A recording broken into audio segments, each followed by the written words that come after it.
crazy. For the press conference, we had chin to chin. I mean, there's just things that never happened. You know what it is? We're both the same exact height pretty much, and we don't put our hands up when we stare down at people. So the hands aren't in the way anymore. So for the weigh-ins, he didn't mean to kiss me. I didn't mean to kiss him. What happened is I encroached in his face, and he was like, "Nah, this youngin' ain't getting in my face." And then he walked a little closer. Next thing I know it, our lips are clenched, but I didn't pucker up, so it doesn't count as a kiss. I love that. I didn't mean to kiss him. He didn't mean to kiss me. It was all a happy accident. Exactly. It was pretty embarrassing. I saw the picture afterwards. I'm like, did that really just happen to me? Like, why is that me? My big showdown, my weigh-in picture with Anderson Silva, and next thing I know, I'm freaking kissing the guy. Like, what the heck happened? Story a little bit. Given that you've sort of been programmed for this for so many years, did you enter that octagon 100% confident in what the result was going to be? Yeah, you don't know how the fight's going to finish. I think that's what gets you anxious, It's crazy, you train every single day and you have no idea what's going to happen when you get in the octagon. If you have any insecurities at all, when you're in that octagon with him, he's going to expose that. He's going to bring them out and he's going to make you pay for that. So he'll put his hands down, he'll put his hands on his hips, he'll talk and make you feel like you don't belong in the octagon with him. But I knew what he was doing. You just got to stay mentally strong and be confident, and that's what I did. Well, when you do that, how hard is it not to react to that sort of apparent disrespect?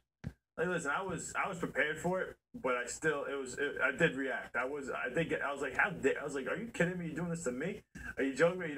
You have that attitude, and I'm just like, you're not even hitting me. Like, stop! You're taunting me. Like, punch me in the face. I don't care. Like, that was my attitude, and then it got to the point I'm like, you know what? I'm throwing punches till I freaking land and crack them, and that's how I finished the fight. When was the last time you lost a fight of any kind? I've never have. Knock on wood. Knock on gold. Never growing up, never practicing, never?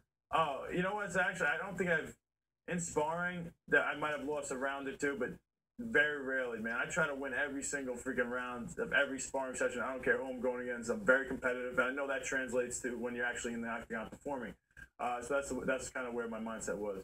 Who beat you up as a kid? Your older brother had to have beat you up as a kid. You going back to this? Who beat you up as a kid? Someone you haven't not. I believe that you've never lost a fight.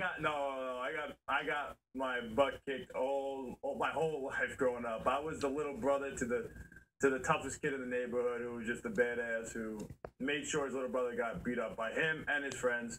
So I was always getting tortured, but I never gave up. I was always holding on and trying to prove myself, even though I was a little kid. But I've been on the bottom getting kicked plenty of times. Don't worry. How old were you when they realized that you were no longer the guy to fight? That needs to stop. That needs to stop now. There's some kids that I went to high school with that were older than me. They kind of were my brother's friends, so they beat me up, and they see me now, and they just kind of look at me like, holy crap. I don't want to mess with him now. And I kind of, there's some kids I'll look at and be like, obviously I'm not going to beat him up now, but in my head I'm like, I should beat the crap out of you now. Like, you just little payback for what you did when I was a little kid, man. But there's got to be one guy that you got back at one point where somebody decided they were going to mess with you and didn't realize that you had gotten beyond.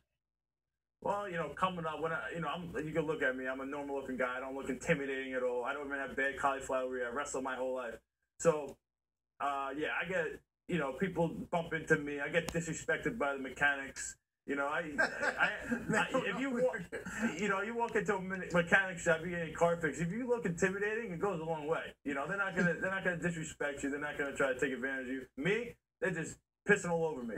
So you don't do anything. You don't say, hey, you might want to know this. You might want to know the following. Yo, no, I can't do that, man. I'm a laid-back guy. You know what I'll do? I'll bring one of my other training partners in that I personally beat the crap out of, and they look scarier than me. I'll be like, yo, can you come with me? Because these guys give me no respect. I need some respect when I go in here. Does your brother remind you very often that he's the older brother? Does he still feel, even though you're a champion and stuff, does he still feel like he's the older brother? Yeah, he still feels like it. We don't. He's a big dude too, so obviously at this point, I'm taking him down. I'm taking him out pretty easily. But even if he heard that right now, he'd probably give me a look like, "You freaking joking me?" No, you wouldn't. But I'm not gonna. What am I gonna do? Yeah, but how far do you think your older brother would go to try to make sure that you understood? Because that older brothers, they fight dirty when they can't fight fair. Oh yeah. I'm not gonna lie. If I had to fight my brother, it's not gonna be easy. He has no MMA training at all. But I'm gonna be beat up. He's gonna find ways to freaking. Well, probably have a machete in his hand or something. But if he had no weapons at all, I'm getting pinched, and there's gonna be think of some nasty things that guys could do to each other. He's doing it to me. Well, take away the fighting part of it. Do you still feel like somebody's little brother? Yeah, I mean, yeah. Unfortunately, I still never got rid of that. One day maybe I'll feel like I'm not the little brother, but I don't know. I guess this is the way it is. Your thoughts when at the weigh-in picture taking time, Anderson Silva kisses you on the mouth.